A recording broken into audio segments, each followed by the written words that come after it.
Veç çështja ndryshon te udhëhecit e muslimanëve.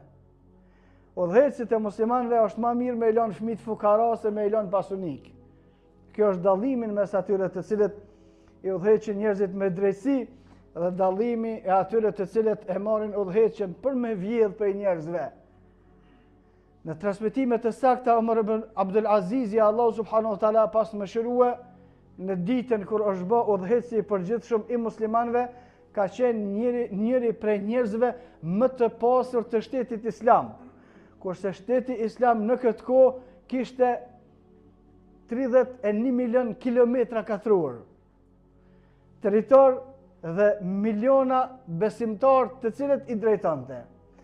Në kohën kur Omer ibn Abdulazizi është bë udhëhec i përgjithshëm emir, halife i të gjithë muslimanëve, ka qenë njëri ndër më të pasurit e gjithë shtetit islam dhe ka udhëheq vetëm 2 vjet ka qenë halife i muslimanëve.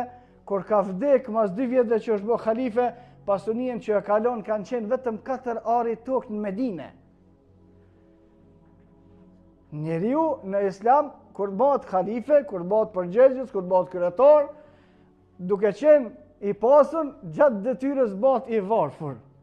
Dallimi, ata të cilët nuk janë në fe, kur hyjnë aty janë fukara, mendoj që shkojnë te shaveresi, gjojnë për me një me dalë në skenën e parë, kur dalin për aty, dalin të pasën. Pastaj kanë pyet Omer ibn Abdul Azizin, pse këtë shpenzim, këtë pasuni e ke dhënë rrugën e Allahut, nga se në transmetimet të sakta, Omer ibn Abdul Azizi edhe gruas vet ja ka lyp arin, dhuratat që ja ka ble më përpara, edhe çikat veta ja ka lyp, ama jepni ta jap për nevojat e muslimanëve. Për to që s'kalon asnjë lloj pasunie, përveç 4 ari tokë në Medine. E kanë pyet njerëzit pastaj, o udhëheci muslimanëve, pse s'pyelen fëmijëve tu, për shkak se ka dallim mes atij që ka përgjegjësi në popull dhe mes atij që është përgjegjësinë e vet personale. Ata të cilët e kanë përgjegjësinë personale dhe nuk kanë postë udhëhecën në popull, është më mirë me u lënë fëmijëve trashëgiminë nëse kanë mundësi. Ata të cilët kanë përgjegjësi publike, është më mirë mos me u lënë. Pastaj kërkush nuk ngan me i mor ato përgjegjësi përveç atyre të cilët janë të devotshëm dhe çështja e muslimanëve drejtohet mirë.